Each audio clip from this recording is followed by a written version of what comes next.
સદાશિવસમારંભાં શંકરાચાર્યમધ્યમાम् અસ્મદાચાર્યપર્યન્તાં વંદે ગુરુપરંપરાં વંદે ગુરુપરંપરાં. વાસુદેવેન્દ્રયોગીન્દ્રં નત્વા જ્ઞાનપ્રદં ગુરું મુમુક્ષૂણાં હિતાર્થાય તત્વબોધોऽભિધીયતે. મુમુક્ષુત્વં Kim મોક્ષો મે ભૂયાદ ઇતિચ્છા. મુમુક્ષુત્વમ એટલે શું એની આપણે વિચારણા કરી રહ્યા છીએ, જેમાં આ તત્વબોધમાં પ્રશ્ન પૂછવામાં આવે છે મુમુક્ષુત્વમ એટલે શું, મુમુક્ષુત્વમ કિમ, તો કે મોક્ષો મે ભૂયાદ ઇતિ ઈચ્છા, મારો મોક્ષ થાવ એવી ઈચ્છા થવી એને મુમુક્ષુત્વમ કહેવામાં આવે છે. અને એમાં આપણે વિચારણા જોઈ ગયા હતા કે મોક્ષની ઈચ્છા એટલે કેવા પ્રકારની ઈચ્છા, ખૂબ વિસ્તારપૂર્વક એની આપણે વિચારણા જોઈ છે. તો કે જ્યારે મોક્ષની ઈચ્છા થાય એટલે બાકીના ત્રણ પુરુષાર્થની ઈચ્છા ગૌણ થઈ જાય.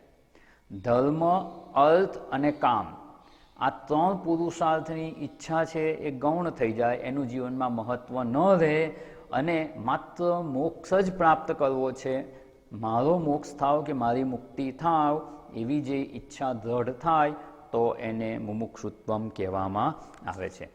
અને આ મુમુક્ષુત્વમ કોને કહેવાય એની વિચારણા જોઈ.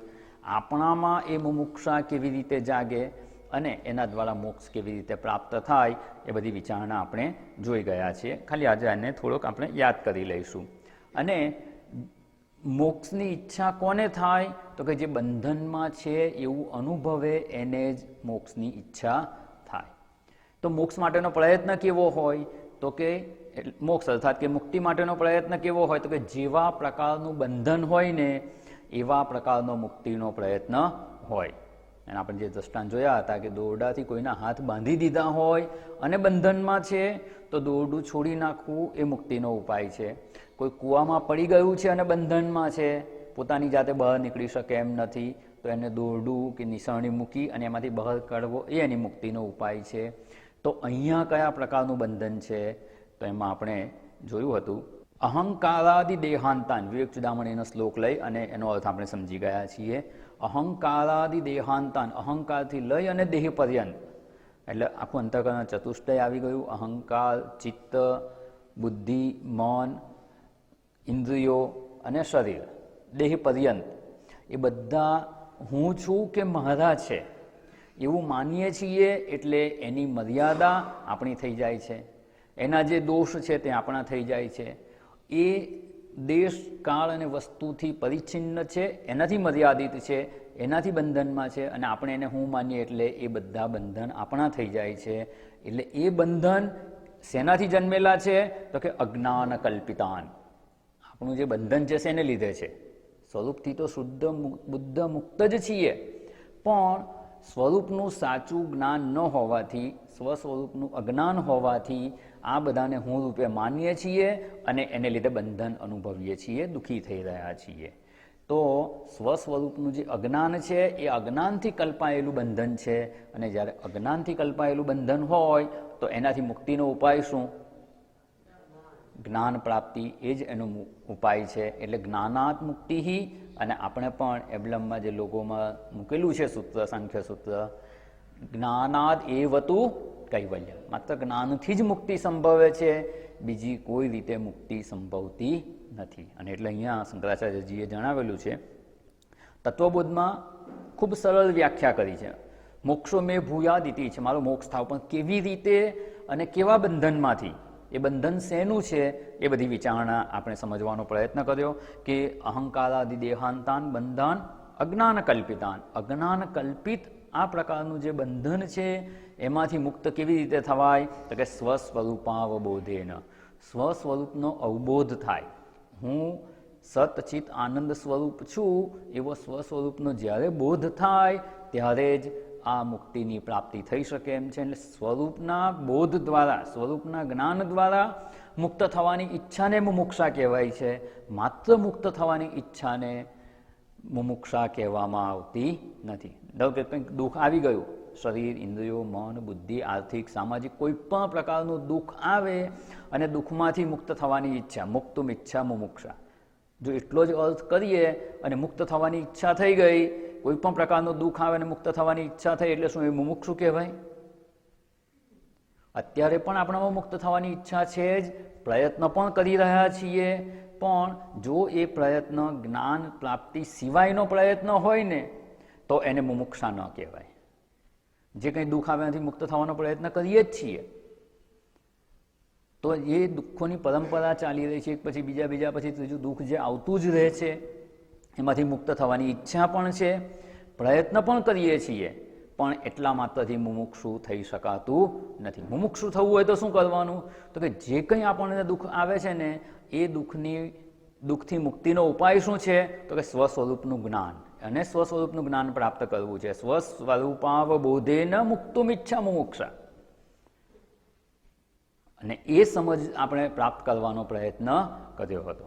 સ્વસ્વરૂપના જ્ઞાન દ્વારા મુક્ત થવાની ઈચ્છા, તો જ જ્ઞાન પ્રાપ્તિનો પ્રયત્ન થશે. જ્ઞાન પ્રાપ્તિનો પ્રયત્ન કરવો હશે તો જ્ઞાન પ્રાપ્તિ માટે અધિકારીત્વ પ્રાપ્ત કરવું પડશે. અને અધિકારીત્વ ક્યારે પ્રાપ્ત થશે? તો કે સાધન ચતુષ્ટય સંપત્તિ પ્રાપ્ત થઈ હશે તો. એટલે આપણે એની વિસ્તારપૂર્વક વિચારણા જોઈ છે. ઘણો બધો સમય લઈ અને આપણે વિચારણા કરી ગયા. માહિતી તો આપણને પહેલેથી હતી જ, આ સાધન ચતુષ્ટય હોવા જોઈએ, કયા કયા 4 સાધન છે એની વ્યાખ્યાય ખબર હતી, પણ એ આપણે કેવી રીતે પ્રાપ્ત કરી શકીએ, આપણામાં જેટલા પ્રમાણમાં આ છે એમાંથી એને વધારી કેવી રીતે શકાય, એ દ્રષ્ટિકોણથી આપણે આને સમજવાનો પ્રયત્ન કર્યો છે. અને આ મુમુક્ષુતાની સાથે આ સાધન ચતુષ્ટયની વિચારણા અહીંયા સમાપ્ત થશે. એટલે અહીંયા જો આ સમજપૂર્વક આની સાથે આપણે જે અધ્યયન કરી રહ્યા છીએ એની સાથે સાથે જો વિચાર યાત્રા કરી હશે ને તો ચોક્કસ આ સાધન ચતુષ્ટયની પ્રાપ્તિ થઈ જ જશે. પૂરેપૂરી ના થઈ હોય તો પણ એ માર્ગે આગળ તો ચોક્કસ વધારશે. અને થોડી ઘણી માત્રામાં પણ જો આ સાધન ચતુષ્ટય હશે તો એ આપણા માટે અધિકારીત્વની પ્રાપ્તિ કરાવનાર થશે. અને ત્યારબાદ આપણે જે જોતા હતા, જે કહ્યું જ્ઞાનાદ મુક્તિ અને જ્ઞાનાદેવતુ કૈવલ્યમ, સ્વસ્વરૂપાવબોધેન મુક્તુમિચ્છા, સ્વસ્વરૂપના જ્ઞાન દ્વારા જ મુક્તિની પ્રાપ્તિ થઈ શકે એમ છે એવો દ્રઢ નિશ્ચય હશે તો એની પ્રાપ્તિનો પ્રયત્ન થશે. અને એવી રીતે મુક્ત થવાની ઈચ્છાને અહીંયા મુમુક્ષુતા કહેવામાં આવે છે. અને ઉપનિષદમાં પણ આ વાત એક સરસ જણાવે છે, યદા સર્વે પ્રમુચ્યંતે કામાયસ્ય હૃદિશ્રિતા, પ્રમુચ્યતે સારી રીતે હૃદયમાં રહેલી બધી કામનાઓથી મુક્ત થઈ જાય અથવા એને છોડી દેવામાં આવે, અથ મર્ત્ય અમૃત ભવતિ, ત્યારે પોતાને મરણશીલ માનનાર જીવ એ અમૃત સ્વરૂપ થઈ જાય છે. ત્યાં સુધી અમરતાની પ્રાપ્તિ થતી નથી. અને અમૃત સ્વરૂપ શું છે? અત્ર બ્રહ્મ સમસ્નુતે, બ્રહ્મ સ્વરૂપની જ પ્રાપ્તિ થઈ જાય. પણ એના માટે જરૂરી છે યદા સર્વે પ્રમુચ્યંતે કામા, ધર્મ, અર્થ અને કામ એ પુરુષાર્થ વિષયકની જે ઈચ્છા છે ને, કામનાઓ છે, એને મનમાં જે રહેલી છે એને છોડી દેવામાં આવે, એને મહત્વ આપવામાં ન આવે. છોડી દેવામાં અર્થાત શું? અંદર જે સંસ્કાર હશે એનાથી ઈચ્છાઓ તો ઉત્પન્ન થશે, પણ એ ઈચ્છાઓને જો એન્ટરટેન કરવામાં ન આવે, એ ઈચ્છાના માર્ગે આગળ વધવામાં ન આવે, એ જ એને છોડી દેવા બરાબર છે. ઈચ્છા ઉત્પન્ન ન જ થાય એ સંભવ જ નથી. કારણ કે અંદર જે સંસ્કાર રૂપે વાસના રહેલી છે એ વાસના જ્યારે પરિપક્વ થાય અને પોતાનું ફળ પ્રગટ કરે ત્યારે એને લગતી ઈચ્છા ઉત્પન્ન થાય જ. અને આપણા પોતાનો અનુભવ છે કે આપણે નથી કરવી હોતી એવી કેટલી ઈચ્છાઓ મનમાં થતી જ હોય છે. એવા વિચારો મનમાં આવી જ જતા હોય છે અને આપણને એવું થાય કે આવો વિચાર મને કેમ આવે છે? પૂર્વેની વાસના કે સંસ્કાર મનમાં રહેલા છે. તો શું કરે? એને કેવી રીતે નિર્મૂળ કરાય? તો કે એ તો એનો વિચાર ઉત્પન્ન કરી અને સમાપ્ત થઈ જાય છે. એને બીજી કોઈ રીતે દૂર ન કરી શકાય. પણ જે વિચાર કે ઈચ્છા ઉત્પન્ન થઈ એ માર્ગે આગળ વધવું કે નહીં એ આપણે નક્કી કરવાનું. ધર્મ, અર્થ અને કામ વિષયક જે કંઈ ઈચ્છાઓ ઉત્પન્ન થાય એને મહત્વ આપવું કે નહીં એ આપણા હાથની વાત છે. જીવનમાં શેને મહત્વ આપીએ છીએ? જેને શેને પ્રાધાન્ય આપીએ છીએ એ ખૂબ અગત્યની વસ્તુ છે. મોક્ષ સિવાયની કોઈ પણ ઈચ્છાનું પ્રાધાન્ય ન હોવું જોઈએ. ગૌણ રૂપે રહેલી હશે ને જીવન નિર્વાહ પ્રત્યેની ઈચ્છાઓ હશે, અથવા આપણા કર્તવ્ય કર્મને લગતી જે કોઈ ઈચ્છા હશે, તો એ આપણા માટે એટલી નુકસાનકારક નથી જેટલી એને પ્રાધાન્ય આપીને પકડીએ. એટલે અહીંયા આપણે આ મુમુક્ષુતા કેળવવી હોય કે મુમુક્ષુ થવું હોય તો શું કરવાનું? તો કે આપણા જીવનમાં પ્રાધાન્ય માત્ર મોક્ષેચ્છાનું જ હોવું જોઈએ, અને એ પણ સ્વસ્વરૂપાવબોધેન મુક્તુમ ઈચ્છા. એ બહુ સ્પષ્ટ સમજી લેવાની આવશ્યકતા છે. અને એ નહીં સમજાયું હોય તો મુક્તિનો પ્રયત્ન તો બધા જ કરે, દુઃખથી છૂટવાનો પ્રયત્ન બધા જ કરે છે, પણ એટલું કરવા માત્રથી મુમુક્ષુ થઈ શકાતું નથી. એટલે અહીંયા આપણે આ થોડું સમજવાનો પ્રયત્ન કર્યો, અને દ્રષ્ટાંત પણ જોયું હતું કે અજ્ઞાન કલ્પિતાન બંધાન જ્ઞાનાદ એવ મુક્તિ ભવતી. અજ્ઞાન કલ્પિત બંધન છે તો જ્ઞાનથી મુક્તિ થાય. અને એમાં જે રજ્જુ સર્પનું દ્રષ્ટાંત જોયું હતું કે રજ્જુ છે, આછો ઉજાસ છે, પૂરેપૂરું અજવાળું હોય તો રજ્જુ જણાશે, એકદમ અંધકાર હશે તો કશું જ નહીં જણાય. પણ આછો ઉજાસ હશે તો એ રજ્જુમાં જો પૂર્વેના સર્પના સંસ્કાર હશે તો સર્પ બુદ્ધિ થશે. સર્પ જન્મશે એવું ના કહેવાય, સર્પ બુદ્ધિ થશે. જોનારાની દ્રષ્ટિમાં સર્પ છે. કોઈ વ્યક્તિ આવી અને કેમેરાથી ફોટો પાડે તો શું સાપનો ફોટો આવે? ના. જોનારાની દ્રષ્ટિમાં જે રજ્જુ સર્પ છે, સર્પ પણ નહીં, એને રજ્જુ સર્પ કહેવાય. રજ્જુમાં ભ્રાંતિથી કલ્પાયેલો સર્પ, એ રજ્જુ સર્પ જ્યારે જણાય છે ત્યારે તો એ સાચા જેવો જ લાગે છે. અને રજ્જુ સર્પ એનું કાર્ય પણ કરે છે. શું થાય છે? તો કે એનાથી ભય થાય છે, પરસેવો વળી જાય છે, ગભરામણ થાય છે, એનાથી પ્રવૃત્તિ પણ થાય છે. આપણે ટોર્ચ લેવા જઈએ કે લાકડી લેવા જઈએ, એને ભગાડવાનો પ્રયત્ન કરીએ, કોઈ સાપ પકડવાવાળાને બોલાવીએ, ફોન કરીએ, આ બધી પ્રવૃત્તિ થાય છે. ક્યાં સુધી? એ રજ્જુ સર્પ જણાય છે ત્યાં સુધી. હવે રજ્જુ સર્પ જ્યાં સુધી જણાય છે તેનું કારણ શું છે? તો કે અજ્ઞાન કલ્પિતાન. એ સાચો નથી, અજ્ઞાન કલ્પિતાન છે. તો એ રજ્જુ સર્પની નિવૃત્તિનો ઉપાય શું? રજ્જુ જ્ઞાન એ જ એની નિવૃત્તિનો ઉપાય છે. બસ એવી જ રીતે અહંકારાદિ દેહાંતાન, જે કંઈ બંધન છે, આપણને દુઃખી કરી રહ્યા છે, એનું કારણ સ્વસ્વરૂપનું અજ્ઞાન છે. અને સ્વસ્વરૂપના જ્ઞાન દ્વારા એનાથી મુક્ત થવાનો જે પ્રયત્ન, એને મોક્ષ પુરુષાર્થ કહેવાય છે. અને એવી ઈચ્છા હોવી એને મુમુક્ષુતા કહેવામાં આવે છે. હવે આપણે જે અત્યાર સુધીના જે 4 સાધનો જોયા એ બહિરંગ સાધન કહેવા હોય તો કહી શકાય એને. વિવેક, વૈરાગ્ય, ષટ સંપત્તિ અને મુમુક્ષુત્વ. આ 4 સાધનોની પ્રાપ્તિ થઈ ગઈ તો અધિકારી થયા, અને અધિકારી થયા તો હવે અંતરંગ સાધન કરવાના. એ પહેલાં નહીં કરવાના એવું નથી, પણ આ અધિકારીત્વ પ્રાપ્ત કરીને જો આ 3 સાધન કરવામાં આવશે તો એ એનું ફળ પ્રદાન કરશે. શ્રવણ, મનન અને નિધિધ્યાસનથી આત્મ સ્વરૂપનું જ્ઞાન થાય છે અને જ્ઞાનમાં નિષ્ઠા પ્રાપ્ત થાય છે. એ ફળ તો જ પ્રાપ્ત થઈ શકે જો અધિકારી થઈ અને કરવામાં આવે. એટલે આખે પૂરેપૂરું આપણા અંદર 4 સાધન આવી જશે પછી જ શ્રવણ કરવાનું એવો અર્થ નથી. શ્રવણ કરતા રહેવાનું, પણ સાથે સાથે આ અધિકારીત્વની પ્રાપ્તિ થાય એના માટે પણ વિશેષ પ્રયત્નની આવશ્યકતા છે. અને એ જો કરી શકીએ તો આપણે આ અધ્યાત્મ માર્ગે ખૂબ સરળતાથી આગળ વધી શકાય તેમ છે. એટલે બીજી બધી ઈચ્છાનું પ્રાધાન્ય ઓછું થઈ જાય અને માત્ર મોક્ષની ઈચ્છા પ્રબળ થાય. એટલે કહેવાય ને, અંગ્રેજીમાં શબ્દ એના માટે સરસ વપરાય છે, બર્નિંગ ડિઝાયર ઓફ લિબરેશન. અને જે દ્રષ્ટાંત હતું, બળતા ઘરમાંથી બહાર નીકળવાની જે તાલાવેલી હોય ને, એ પ્રકારનું આ સંસારમાંથી મુક્ત થવાનું, બંધનમાંથી મુક્ત થવાની તાલાવેલી લાગે ત્યારે સાચી મુમુક્ષા પ્રાપ્ત થઈ કહેવાય. અને મોટાભાગના લોકોને આ મુમુક્ષા ખબર હોવા છતાં જીવનમાં કેમ નથી આવતી? તો કે જે બંધનની વાત કરીને, અહંકારાદિ દેહાંતાન, એ દેહાદિને હું રૂપે માની સ્વીકારી અને આપણે પ્રયત્ન કરી રહ્યા છીએ. અને જ્યાં સુધી દેહાદિમાં હું બુદ્ધિ રાખી અને જો પ્રયત્ન કરવામાં આવશે તો એ પ્રયત્ન સફળ થતો નથી. કારણ કે જ્યાં સુધી દેહાદિમાં હું બુદ્ધિ છે ને, ત્યાં સુધી એની સુખ સગવડના વિચારો થશે જ અને એના પ્રયત્નો થતા જ રહેવાના. એમાંથી મુક્ત થઈ શકાય તેમ નથી. એટલે ધર્મ, અર્થ અને કામની પ્રવૃત્તિ થયા જ કરશે. એમાંથી મુક્ત થવું હોય તો શું કરવાનું? તો કે આમાંથી અહંભાવ છોડવાનો પ્રયત્ન કરવાનો. એક સરસ દ્રષ્ટાંત વિવેક ચૂડામણીમાં જ શંકરાચાર્યજી આપે છે કે નદી તરવી છે, પણ નદી તરવા માટે સહારો શેનો લીધો? મગરનો. હોડી તો હતી નહીં. નદી કિનારે ગયા તો જોયું તો એક ઝાડનું થળિયું પડેલું હતું. તો કંઈ નહીં, ચાલો ઝાડનું થળિયું લે, એના ઉપર બેસી જઈએ અને હાથથી હલે, આ થોડું આમ તેમ કરતા તો ધીમે ધીમે પહોંચાય તો ખરું કે નહીં? પેલું હોડીમાં જાઓ તો 5 મિનિટ 10 મિનિટ થાય, પણ લાકડા પર બેસીને જાઓ તો અડધો કલાકે તો પહોંચાય ને, ધીમે ધીમે. પણ જેને તમે લાકડું માની લીધું હતું, સવારમાં વહેલા ગયા હોય, જો અજવાળું ના થયું હોય, અને જેને લાકડું માની અને જે કિનારા પર હતું એની પર બેસીને તમે હાથ હલાવવા માંડો, અને પછી થોડેક આગળ જઈને ખબર પડે કે આ તો મગર છે, શું થાય? અને તરતા આવડતું નથી. તરતા આવડતું હોય તો કૂદી જઈએ. તરતા આવડતું હોય તો લાકડું શેના માટે શોધીએ? તરીને જ ના જઈએ.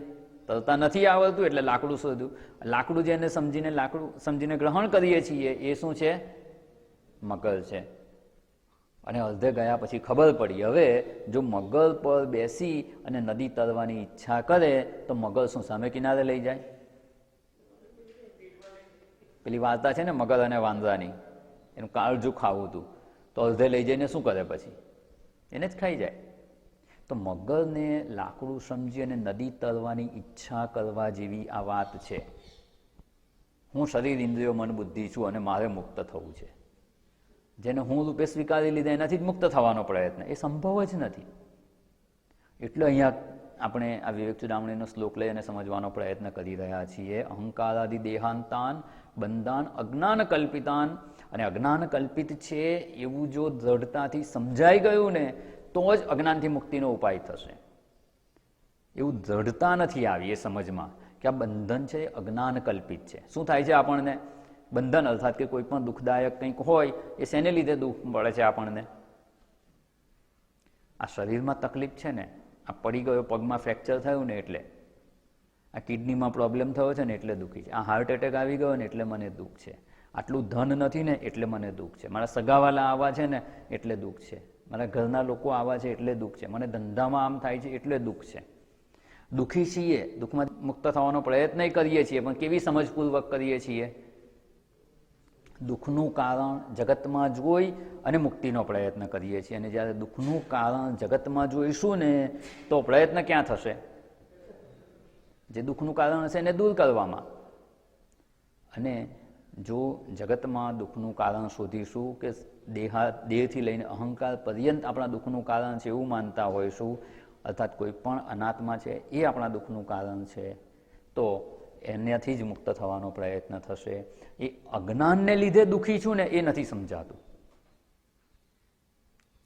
માથાનો દુખાવો છે, કોઈ વ્યક્તિ નહીં, આપણા માથાનો દુખાવો. ઘણી વ્યક્તિ નહીં કહેતા હોય કે આ તો માથાનો દુખાવો છે. આપણને માથું દુખે છે, આ શેને લીધે દુખે છે? આનું દુઃખ થયું, આપણને દુઃખ તો થાય છે, એ શેને લીધે છે? માથું છે એટલે માથા તો જગતમાં ઘણા બધા છે, એમાંથી કોઈનું માથું દુખે તો આપણને થાય છે દુઃખ? ના. મારું માથું છે તો એ દુખાવો આપણને દુઃખરૂપ લાગશે. અને બીજાનું માથું દુખતું હોય તો દુઃખ નથી થતું. કેમ દુઃખ નથી થતું? એમાં હું બુદ્ધિ નથી. તો આ હું બુદ્ધિ આ માથામાં થયેલી છે કે આ શરીરમાં હું બુદ્ધિ થયેલી છે, શેને લીધે છે? જો દુખાવો છે, દુખાવો અનુભવાય છે, શેને લીધે? તો કે માથું દુખે છે. હવે એનું કારણ શોધતા જઈએ. શેને લીધે માથું દુખે છે? તો કે આ માથું હું છું કે મારું છે એવું માનીએ તો માથાનો દુખાવો મારો થઈ ગયો. હવે હું આ શરીર છે એવું કેમ માનેલું છે? ખરેખર હું શરીર છું કે માનેલું છે? માનેલું છે. જો ખરેખર હું શરીર હોઉં ને તો હું ક્યારેય શરીરને છોડીને જઈ શકું નહીં. આ શરીરનું મૃત્યુ થાય ત્યારે શરીરને છોડીને બીજા શરીરમાં જઈએ છીએ, અને રોજ રાત્રે સૂઈ જઈએ ત્યારે પણ આ શરીરમાં હું ભાવ નથી રહેતો, એટલે શરીરને છોડી દઈએ છીએ અને સ્વપ્ન કે સુષુપ્તિમાં જઈએ છીએ. તો હું શરીર હોઉં તો શરીરને છોડી શકાય જ નહીં. જેવી રીતે વાહન હોય, વાહનમાં આપણી ગાડી છે એમાં જે સ્ટિયરિંગ વ્હીલ છે એ સ્ટિયરિંગ વ્હીલ ગાડીને છોડીને જઈ શકે ના. કેમ? તો ગાડીનો જ ભાગ છે. પણ ડ્રાઈવર 24 કલાક અંદર બેસી રહી છે ના. એ ગેરેજમાં મૂકી અને ગાડીની બહાર જઈ શકે છે, અર્થાત કે ગાડીથી જુદા છે. એ ગાડીનો જ ભાગ હોય તો એને છોડીને ના જઈ શકે. આપણે જો હું શરીર જ હોઉં ને તો શરીરને ક્યારેય છોડી શકું નહીં. પણ ક્યારેય છોડીએ છીએ ખરા ને? જો શરીરને છોડીને આપણે બહાર નીકળી શકતા હોઈએ, બહાર જઈ શકતા હોઈએ તો હું શરીરથી જુદો છું. અને છતાં હું પોતાને શરીર માનું તો એ કેવું કહેવાય? અજ્ઞાન કલ્પિતા. અને જ્યારે અજ્ઞાનથી મેં પોતાને શરીર માની લીધું કે આ માથું હું છું એવું માની લીધું અને દુઃખ થાય છે તો એ દુઃખનું કારણ શું થયું? મૂળ કારણ શું? અજ્ઞાન છે. અને મારા બધા જ દુઃખોનું કારણ જો અજ્ઞાન હોય કે અજ્ઞાન છે એવો દૃઢ નિશ્ચય થવો ખૂબ જરૂરી છે. નહીં તો એ નિશ્ચય નહીં થાય ને તો અજ્ઞાન દૂર કરવાનો પ્રયત્ન નહીં થાય. અજ્ઞાન દૂર કરવાનો પ્રયત્ન ક્યારે થશે? કે દુઃખનું કારણ સમજાશે કે આ અજ્ઞાન જ મારા દુઃખનું કારણ છે, તો જ એ અજ્ઞાનથી મુક્ત થવાનો પ્રયત્ન થશે. એટલે અહીંયા આપણે આ વિચારણા કરી રહ્યા છીએ. અને જો કોઈ આ શરીર, ઇન્દ્રિયો, મન, બુદ્ધિને હું રૂપે સ્વીકારી અને દુઃખ મુક્તિનો પ્રયત્ન કરશે તો મગરને લાકડું સમજી અને નદી તરવા જેવો આપણો પ્રયત્ન હશે. એનાથી ક્યારેય સામે કિનારે પહોંચી શકાય જ નહીં. એટલે એવો પ્રયત્ન ન થાય. અને આપણે જે કંઈ પ્રયત્ન કરીએ, અત્યારે આપણને જે મનુષ્ય જન્મ ઉપલબ્ધ થયો છે એમાં સાચી મુમુક્ષા આપણે કેળવી શકીએ એવો પ્રયત્ન કરવો જોઈએ.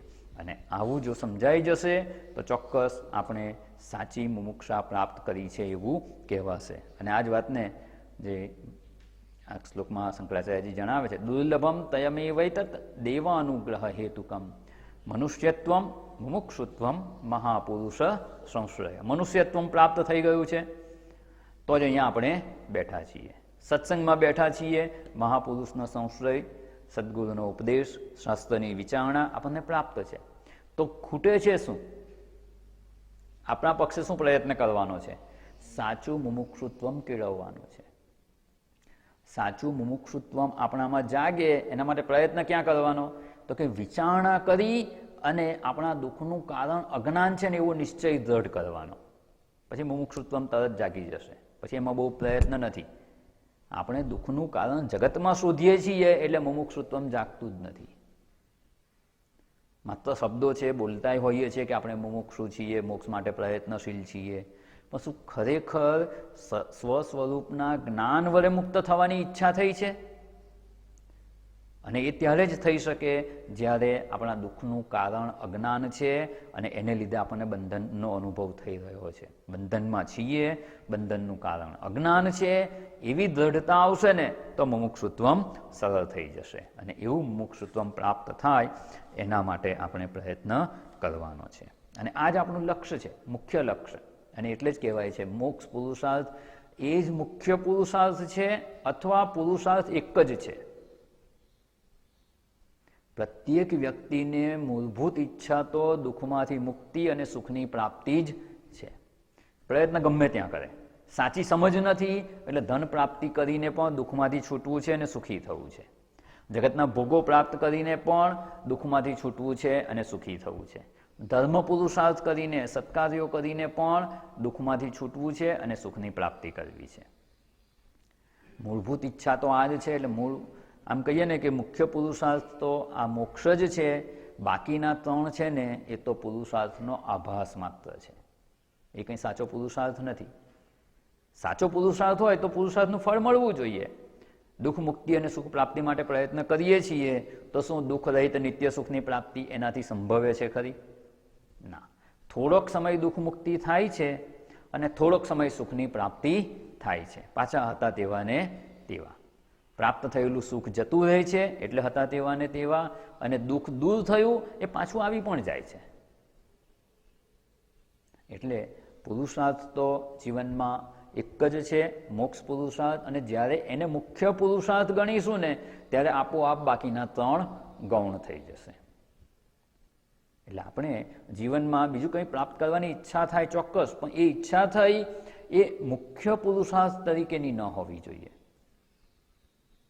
જે કહીએ ને બીજી કોઈ પણ ઈચ્છા આપણને થઈ શકે છે. ધારો કે ઘર આપણું સારામાં સારું હોવું જોઈએ. ઝૂંપડામાં રહેતા હોય તો શું ઈચ્છા થાય? ઘર સારું હોવું જોઈએ, આટલું ધન હોવું જોઈએ, સમાજમાં આટલી પ્રતિષ્ઠા હોવી જોઈએ. આ બધી ઈચ્છા થાય છે ખરી. આપણું કર્તવ્ય થતું હોય, કર્તવ્ય કરીએ ને એના ફળ રૂપે આપણને કંઈક પ્રાપ્ત પણ થતું હોય. આપણું કર્તવ્ય હોય, નોકરી ધંધો ખેતી વેપાર જે કંઈ કરતા હોઈએ તો આપણને ધન પણ પ્રાપ્ત થાય છે. તો શું ધન પ્રાપ્ત કરવું એ આપણું મુખ્ય લક્ષ્ય છે ખરું? ધન પ્રાપ્ત થાય છે ચોક્કસ, એ ઉપયોગી પણ છે, જરૂરી છે, પણ એ આપણું મુખ્ય લક્ષ્ય બનવું જોઈએ નહીં. મુખ્ય લક્ષ્ય તો મોક્ષ જ છે, બીજું બધું જે મળે તે ભલે મળે. સારું ઘર હોવું જોઈએ, સારી વાત છે, એવી ઈચ્છા થાય, પણ એ મુખ્ય લક્ષ્ય નથી. મુમુક્ષાને છોડીને કે મોક્ષમાં પ્રાપ્તિનો પ્રયત્ન છોડી અને પેલા લક્ષ્ય માટે જો જીવનનો સમય વેડફાઈ જતો હોય તો વિચારણા કરી લેવાની કે આ જોઈએ છે બરાબર, પણ એ મારા જીવનનું મુખ્ય લક્ષ્ય બની શકે એમ નથી. શરીર સ્વાસ્થ્ય સારું હોવું જોઈએ, પણ શરીર સ્વાસ્થ્ય સારું રાખવું એ જ લક્ષ્ય છે, એ જ મુખ્ય લક્ષ્ય છે? તો કે ના. કેમ? તો કે સવારે એક્સરસાઇઝ કરું છું એટલે સત્સંગમાં નથી આવતા. હવે શું કહેવાનું એને? એનું શું લક્ષ્ય બની ગયું? શરીર સ્વાસ્થ્ય એ મુખ્ય લક્ષ્ય બની ગયું, એની સામે સત્સંગે છોડી દે તો એ યોગ્ય ના કહેવાય. મોક્ષ માટેનો પ્રયત્ન કરવાનો, બાકીના સમયમાં શક્ય હોય એ કરી શકાય. શરીર સ્વાસ્થ્ય સારું રહેવું જોઈએ, પણ એના માટે જ આખું જીવન જીવી કાઢવું એ કેટલા અંશે યોગ્ય કહેવાય એ વિચારણાની આવશ્યક. ધન જીવનમાં અનિવાર્ય છે. ધન વગર જીવન સરળ નથી, સમજાય છે આપણને. ધન પ્રાપ્તિનો પ્રયત્ન કરીએ, પણ ધન પ્રાપ્તિ એ જ મુખ્ય લક્ષ્ય છે આપણું? જો હોય તો વિચારણા કરી લેવાની. જે કંઈ ધન પ્રાપ્ત કરીશું માત્ર એક જીવન પૂરતું છે. જીવવું આ જીવન સમાપ્ત થઈ ગયું ને અહીંનું કોઈ ધન આપણને કામ લાગવાનું નથી. એટલે આ જીવન સરળતાથી જીવાય ને એટલું ધન હોય તો જીવનના સમયનો સદુપયોગ ક્યાં કરવાનો? મોક્ષને લક્ષ્ય બનાવીને કરવાનો. એટલે બીજી બધી વસ્તુ માટે પ્રયત્ન કરતા હોઈએ આપણે, પણ એ આપણું મુખ્ય લક્ષ્ય હોવું જોઈએ નહીં. અને જ્યારે આટલી પરિપક્વતા પ્રાપ્ત થાય, આ જ મનની પરિપક્વતા છે.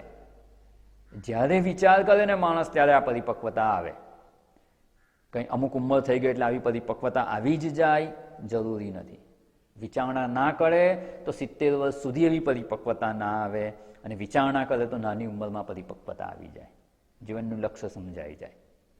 એટલે આ પરિપક્વતા છે એને જ મુમુક્ષુત્વમ કહેવામાં આવે છે. એટલે ખૂબ પરિપક્વ અવસ્થા મનની હોય ને એને જ આ મુમુક્ષુત્વમ પ્રાપ્ત થતું હોય છે. અને એવી પરિપક્વતા હશે એના જીવનમાં બીજા કોઈ લક્ષ્યનું મહત્વ રહેશે નહીં, બીજા કોઈ પુરુષાર્થનું એટલું મહત્વ રહેશે નહીં. મોક્ષ એ જ માત્ર એક પુરુષાર્થ જેના જીવનમાં બાકી બચે છે, એ જ સાચા અર્થમાં મુમુક્ષુ છે. એટલે બીજી બધી જ ઈચ્છાઓની, આમ કહીએ ને તો એવો શબ્દ વાપરી શકાય કે બીજી બધી જ ઈચ્છાઓની ગુલામીમાંથી મુક્તિ. ઈચ્છા થાય, પૂર્તિનો પ્રયત્ન કરીએ, પણ એની ગુલામી ના હોવી જોઈએ કે પૂરી નહીં થયા, નહીં મળે તો આપણે દુઃખી, એવું ના હોવું જોઈએ. જીવન નિર્વાહ માટે જરૂરી પ્રયત્ન કરીએ, પ્રાપ્ત થાય, ના થાય તો એનાથી દુઃખી ન થઈએ. એને કહેવાય ઈચ્છાઓની ગુલામીમાંથી મુક્તિ, ઈચ્છાઓની પરતંત્રતામાંથી મુક્તિ, અને એ જ સાચી મુમુક્ષા કહેવામાં આવે છે. આવી ઈચ્છાઓની ગુલામીમાંથી મુક્તિ પ્રાપ્ત કરવા માટે અહીંયા મુમુક્ષુત્વમ કેળવવાની આવશ્યકતા છે, અને એનાથી મુક્ત થયા તો જ બંધનથી મુક્તિ સંભવે છે. એટલે અહીંયા જે આપણે વિચારણા જોઈ, અને આ મુમુક્ષુત્વમ સુધીની આપણે વિચારણા જોઈ. કયા કયા 4 સાધનો જોયા? વિવેક, વૈરાગ્ય, ષટ સંપત્તિમાં કઈ કઈ જોઈ? સમ નથી, સમ દમ એવું નથી. સમ, મ આખો છે. સમ એટલે મનનું નિયંત્રણ છે, અને ખાલી સમ કોને શની ઉપર અનુસ્વાર તો કલ્યાણ થઈ જાય છે. સમ કરોતિ ઇતિ શંકર. એટલે સમ, દમ, ઉપરમ, તિતિક્ષા, શ્રદ્ધા અને સમાધાન, આ ષટ સંપત્તિ. અને છેલ્લું સાધન હતું મુમુક્ષુત્વ. આ મુમુક્ષા, એના વિશે પણ આપણે વિચારણા જોઈ. હવે આપણે શું કરવાનું? તો હવે ગ્રંથમાં આગળ જે વિચારણા કરે છે એને આપણે સમજવાનો પ્રયત્ન કરવાનો છે. અને એમાં આમ કહીએ ને, હવે આપણે કરવાનું શું, તો કે આ જે 4 સાધન જોયા ને એને રોજ ચેક કરતા રહેવાનું કે ભાઈ આ જે 4 સાધન આપણામાં છે એમાં કંઈક સુધારો થાય છે, કંઈક વધારો થાય છે કે ઘટે છે. આપણે વાહન લઈને કંઈક બહાર જવું હોય કે રોજ વાહન લઈને આપણે ઓફિસે જતા હોઈએ, આપણા કામ ધંધે જતા હોઈએ, તો વાહનમાં શું ચેક કરવાનું? પેટ્રોલ છે કે નહીં જોવાનું, હવા છે કે નહીં જોવાનું, પછી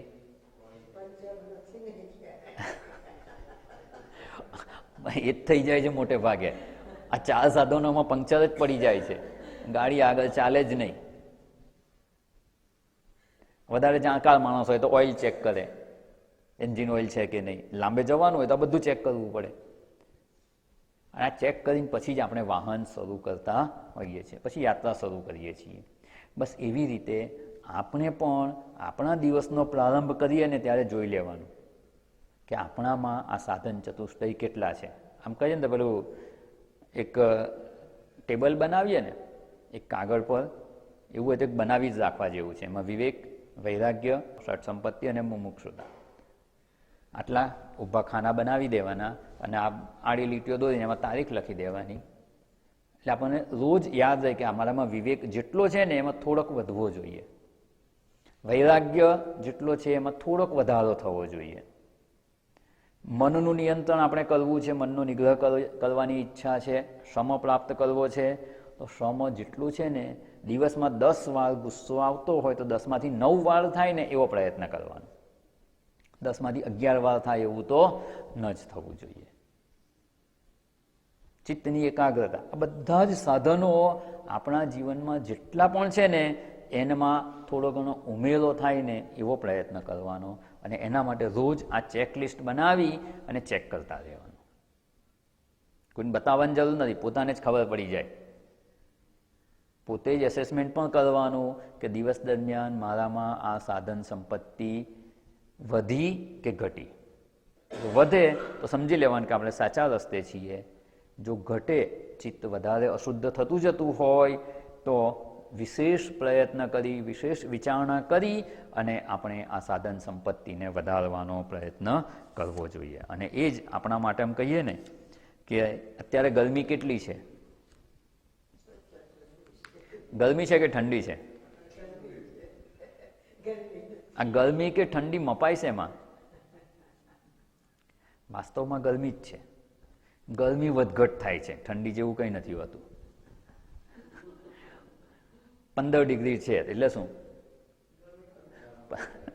ગરમી જ ઓછી થાય છે, એને આપણે ઠંડી કહી દઈએ છીએ. તો એ જે થર્મોમીટરથી માપીએ છીએ ને વાતાવરણમાં ગરમી કેટલી છે, બસ એવી જ રીતે આપણામાં કેટલા સાધન સંપત્તિ છે, આ સાધનો કેટલા પ્રમાણમાં છે એ માપવાનું થર્મોમીટર આપણે જાતે જ માપતા રહેવાનું. અને એ જો કરી શકીશું ને, અને આ સાધન સંપત્તિ પ્રાપ્ત થઈ ગઈ ને તો આના પછી સરસ જે ગદ્ય આવે છે એમાં શંકરાચાર્યજી જણાવવાના છે. આપણે એના પર વિચાર કરીશું ત્યારે એ જોઈશું.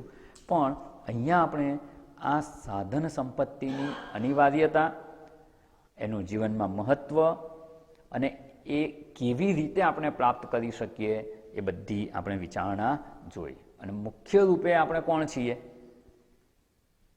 કેવું હોય તો શું કહી શકાય? મુખ્ય રૂપે આપણે કોણ છીએ? તો કે મુમુક્ષુ છીએ. તો કે તમે તો ડ્રાઇવિંગનું કામ કરો છો ને? તો કે મુમુક્ષુ છીએ પણ ડ્રાઇવિંગનું કામ કરીએ છીએ. જેવી રીતે કોઈક ખૂબ સારા ગાયક છે, આમ કહીએ ને કે ટીવી આર્ટિસ્ટ છે કે રેડિયો આર્ટિસ્ટ છે, ખૂબ સારા ગાયક છે, પણ એમને ઘરે મળવા જઈએ અને ધારો કે ચા બનાવતા હોય તો, અથવા કંઈક ખાવાનું બનાવતા હોય, શોખ હોય અને બનાવતા હોય, એટલે રસોઈનું કામ કરે છે, તો એને આપણે શું કહીશું?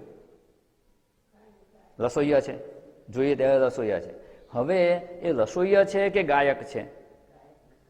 તો કે મુખ્ય રૂપે તો ગાયક છે. એટલે ગાયક છે પણ શું કરે છે? રસોઈ બનાવે છે.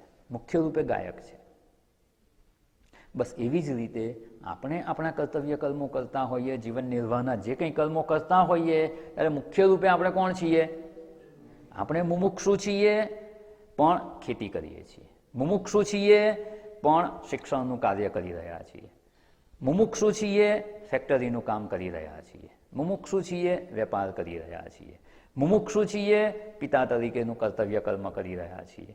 મુમુક્ષુ છીએ, પુત્ર તરીકેનું કર્તવ્ય કરી રહ્યા છીએ. મુમુક્ષુ છીએ, માતા તરીકેનું કર્તવ્ય કરી રહ્યા છીએ. જે કંઈ આપણા જીવન નિર્વાહના કર્મો હોય, કર્તવ્યો હોય, એ કરીએ છીએ.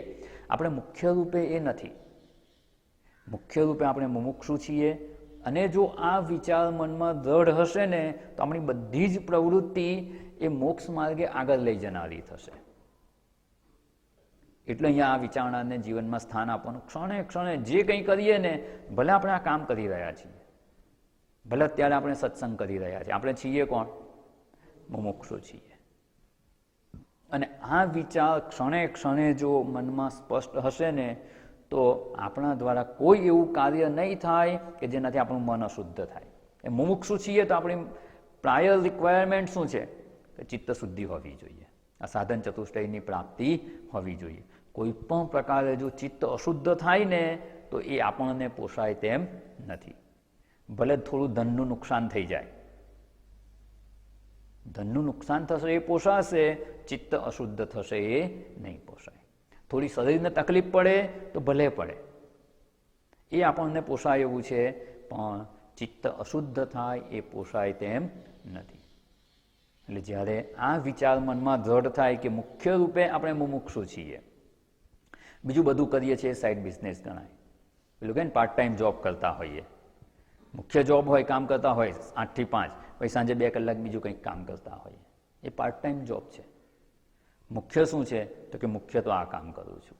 એટલે મુખ્ય રૂપે આપણે આપણા જીવનનું મુખ્ય લક્ષ્ય હોય તો મુમુક્ષુત્વમ છે, એવી મુમુક્ષા આપણે પ્રાપ્ત કરવાની છે.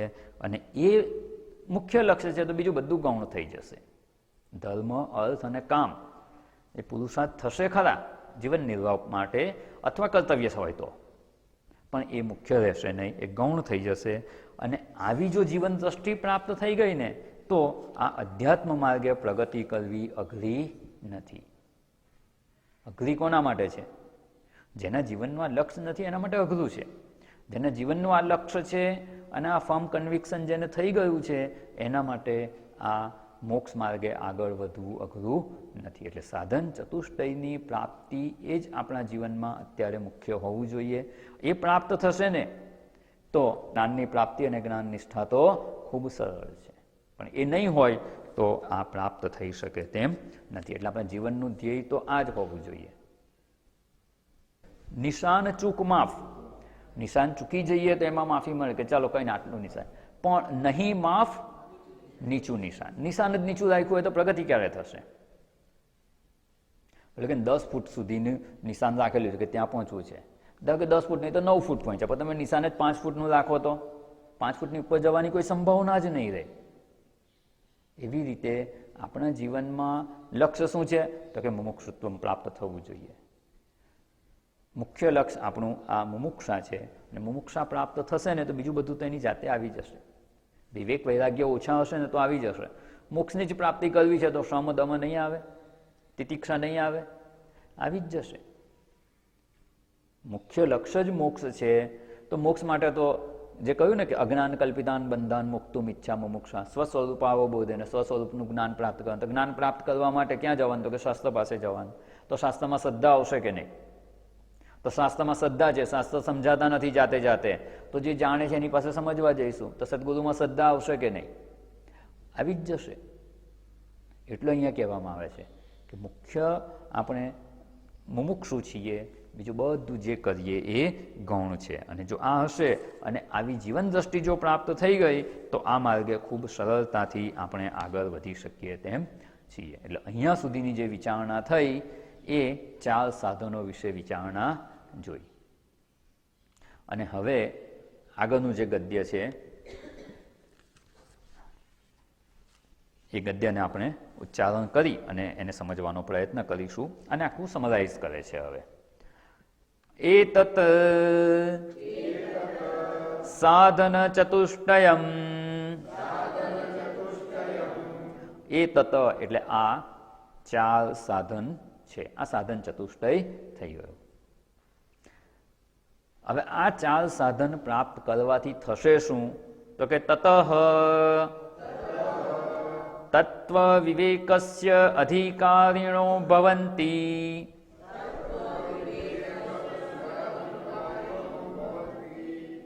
તતઃ તેનાથી એટલે શું? આ પ્રાપ્ત થઈ ગયાથી. આમ કેવું હોય? તત એટલે તત્પશ્ચાત આ પ્રાપ્ત થયા 4 સાધનો તો શું થશે? તો કે એ અધિકારી છે, એ વ્યક્તિ છે તે તત્વ વિવેકસ્ય તત્વ વિવેક કરવાનો, તત્વ વિવેકનો અધિકારીણ ભવંતી, એનો અધિકારી થાય છે. અધિકારી એટલે કોણ? આપણે ગવર્મેન્ટ ઓફિસમાં જઈએ ત્યાં કોણ હોય? એટલે હવે તમે આ સાધન ચતુષ્ટયની પ્રાપ્તિ માટે પ્રયત્ન કરો, આટલું સમજી ગયા, પ્રયત્ન કરો છો અને તમારામાં આ 4 સાધન આવી ગયા, એટલે હવે તમે કેવા અધિકારી થઈ ગયા? ક્લાસ 1 ઓફિસર, ક્લાસ 2 ઓફિસર, સિંચાઈ ખાતાના, બાંધકામ ખાતાના કયા અધિકારી થયા તમે? અહીંયા અધિકારી એટલે ઓફિસર કે એવો અર્થ નથી. અહીંયા અધિકાર પ્રાપ્ત થવો એટલે શું? એલિજિબલ થવું. એલિજિબિલિટી પ્રાપ્ત થાય છે, એવો અધિકારીત્વ પ્રાપ્ત થાય છે. અને શાસ્ત્રમાં એવું કહેવાયું છે, અધિકારીત્વમ ફલ સંબંધિત્વમ. જે અધિકારી થાય ને એને ફળની પ્રાપ્તિ થઈ શકે તેમ છે. પ્રારંભમાં આપણે આની વિચારણા જોઈ ગયા હતા, ખાલી એને થોડી યાદ કરી લઈએ કે અધિકારી થયા પછી પ્રયત્ન કરીએ ને તો એ પ્રયત્નનું ફળ મળે. અધિકારી થવું પડે અને અધિકારી થાય તો એ પ્રયત્નનું ફળ મળે. એમાં એ વખતે દ્રષ્ટાંત જોયું હતું એકદમ પ્રારંભમાં કે ડૉક્ટર થવું છે. ડૉક્ટર થવા માટે અધિકારીત્વ શું છે? 5મા ધોરણનો વિદ્યાર્થી એવું માને કે મારે ડૉક્ટર થવું છે અને ઘરમાં એનો મોટો ભાઈ કે કાકા ધારો કે મેડિકલમાં ભણતા હોય અને એના પુસ્તકો ઘરમાં છે, બધા જ છે, અંગ્રેજી મીડિયમમાં વિદ્યાર્થી ભણે છે એટલે અંગ્રેજી ભાષા વાંચતા આવડે છે, ઘરમાં જે પુસ્તકો છે વેકેશન દરમિયાન એ પુસ્તકો વાંચી લીધા એટલે ડૉક્ટર થઈ જાય કે નહીં? કેમ ના થાય? ડૉક્ટર થવા માટે 12મા ધોરણ 12 સાયન્સમાં સારી રીતે ભણવું પડે, સારું રિઝલ્ટ લાવવું પડે, તો મેડિકલ કોલેજમાં એડમિશન માટે અધિકારી થાય. અને એવી રીતે મેડિકલ કોલેજમાં એડમિશન લઈ અને પછી એ પુસ્તકો ભણે તો પછી ડૉક્ટર થાય. પુસ્તકો એ જ ભણવાના છે, પણ પુસ્તકો ભણવા માટેના અધિકારી થવું પડે. અધિકારી થવા માટે 12મું સાયન્સ સારી રીતે પાસ કરીને કોલેજમાં એડમિશન લેવું પડે. તો એ અધિકારી થઈ અને એ જ પુસ્તકોનું અધ્યયન કરે તો એ અધ્યયનનું ફળ શું છે? સમાજમાં ડૉક્ટર તરીકે પ્રતિષ્ઠિત થાય, સરકારે સર્ટિફિકેટ આપે અને ડૉક્ટર થાય. અધિકારી થયા વગર એ જ પુસ્તકો વાંચી લીધા પણ એ પુસ્તકોના અધ્યયનનું જે ફળ મળવું જોઈએ, ડૉક્ટર થવું જોઈએ, એ થઈ શકાય નહીં. એટલે આપણે પણ શાસ્ત્રોનું અધ્યયન કરીએ, સત્સંગ કરીએ, બધું જ કરીએ, પણ આ સાધન ચતુષ્ટય સંપત્તિ પ્રાપ્ત નહીં થઈ હોય તો અધિકારીત્વમ ફલ સંબંધિત્વમ. અધિકારી નથી તો ફળ સાથે સંબંધ નથી થતો. શાસ્ત્રના રહસ્યો ઉકેલાતા નથી, એ આત્મસાત થવા જોઈએ એ થતા નથી. એટલે અધિકારી થવું પ્રાથમિક આવશ્યકતા છે. અને એટલા માટે અહીંયા એતત સાધન ચતુષ્ટયમ, આ 4 સાધન છે. અને 4 સાધનની પ્રાપ્તિ કેવી રીતે કરી શકાય એની આપણે વિચારણા જોઈ. અને ઘણી વાર શું છે કે આ શબ્દોને એના અર્થમાં જ યાદ રાખવાના. આ તત્વબોધ જે છે ને, વેદાંતમાં આવનારા લગભગ બધા જ પારિભાષિક શબ્દોની અહીંયા વ્યાખ્યા કરવામાં આવી છે. સાધન ચતુષ્ટયમાં તો આપણે જોઈ ગયા, શ્રમ, દમ, ઉપરમ, તિતિક્ષા, શ્રદ્ધા, સમાધાન, વિવેક, વૈરાગ્ય, મુમુક્ષુત્વમ, પછી આગળમાં બધી વ્યાખ્યા આવવાની છે કે આપણે 3 શરીર છે તો કયા કયા 3 શરીર છે, સ્થૂળ શરીર, સૂક્ષ્મ શરીર, કારણ શરીર. તો સ્થૂળ શરીર કોને કહેવાય એની વ્યાખ્યા આપવાના છે. સૂક્ષ્મ શરીર કોને કહેવાય, બધી ઇન્દ્રિયો કઈ કઈ છે, કઈ ઇન્દ્રિયોનું કાર્ય શું છે, 5 પ્રકારના પ્રાણ છે કહેવામાં આવે છે, તો એના કાર્યો શું છે, મન એટલે શું, બુદ્ધિ એટલે શું, આ બધાની વ્યાખ્યા કરવામાં આવેલી છે. કર્મોની વિચારણા કરે છે ત્યારે કર્મોની વિચારણા છે કે પ્રારબ્ધ કર્મ કોને કહેવાય, સંચિત કર્મ કોને કહેવાય, આગામી કર્મ કોને કહેવાય, આત્મતત્વ શું છે, સત ચિત આનંદ સ્વરૂપ, તો સત એટલે શું, ચિત્ત એટલે શું, આનંદ સ્વરૂપ, આ બધી વ્યાખ્યા અહીંયા કરવામાં આવી છે. એટલે અહીંયા જે વ્યાખ્યા કરી છે ને, આમ કહીએ ને તો એક આપણે આપણી જુદી ડિક્શનરી બનાવી લેવાની. વેદાંતનો શબ્દકોશ કહીએ ને એવું. એટલે ગમે ત્યારે પછી આ અધ્યયન કરી લીધા પછી કે બીજો કોઈ ગ્રંથનું અધ્યયન કરે ત્યાં વિવેક એવું કહે એટલે આપણને આ બધી વિવેકની સમજ સ્પષ્ટ હોવી જોઈએ. એટલે અહીંયા જે શબ્દોની વ્યાખ્યા થાય ને, આપણે જે વિચારણા કરી છે એને અનુરૂપ ટૂંકમાં ક્યાંક લખી રાખવાનું. આપણે વિવેક વિશે શું સમજ્યા તો એ લખી રાખવાનું. એટલે જ્યારે વિવેક શબ્દ બોલીએ એટલે સમજ આપણને સ્પષ્ટ થઈ જાય. વૈરાગ્ય કેવો હોવો જોઈએ તો આપણે જે સમજ્યા છીએ એ સમજને સ્પષ્ટ રાખવાની. એટલે પછી દરેક વખતે કંઈ બીજા ગ્રંથોનું અધ્યયન કરીશું ત્યારે કંઈ બધી આની આ જ વ્યાખ્યા ફરી જોઈશું નહીં. ત્યારે તેમ જ કહેવાય છે વિવેક હોવો જોઈએ. વિવેક હોવો જોઈએ એટલે આ સમજ આપણને સ્પષ્ટ હોવી જ જોઈએ. અને વિવેકને વિવેકની રીતે જ પછી એનું ગુજરાતીમાં અર્થ શું થાય, ઇંગ્લિશમાં એને શું કહેવાય, ડિસ્ક્રિમિનેશન, એ શબ્દોની જરૂર નહીં. જે શબ્દ શાસ્ત્રએ વાપરેલો છે એ જ અર્થમાં એને યાદ રાખવાનો, તો જ એ શબ્દોનું એટલું મહત્વ રહેશે અને એ વિશેની સમજ આપણી સ્પષ્ટ રહેશે. એટલે આ અહીંયા જે શબ્દોની વ્યાખ્યા કરવામાં આવે છે ને એને આપણે સાચા અર્થમાં સમજ્યા છીએ અને એને યાદ રાખવાનો પ્રયત્ન કરવાનો. અને 4 સાધન આપણને પ્રાપ્ત થઈ ગયા હશે તો શું થશે તો કે તતઃ, ત્યાર પછી, એ પહેલા નહીં. પેલું કે ને અહીંથી તમે ભરૂચ જાઓ અને ત્યાંથી ટિકિટ લેવાની, રેલવેની ટિકિટ લેવાની, એનો અર્થ શું?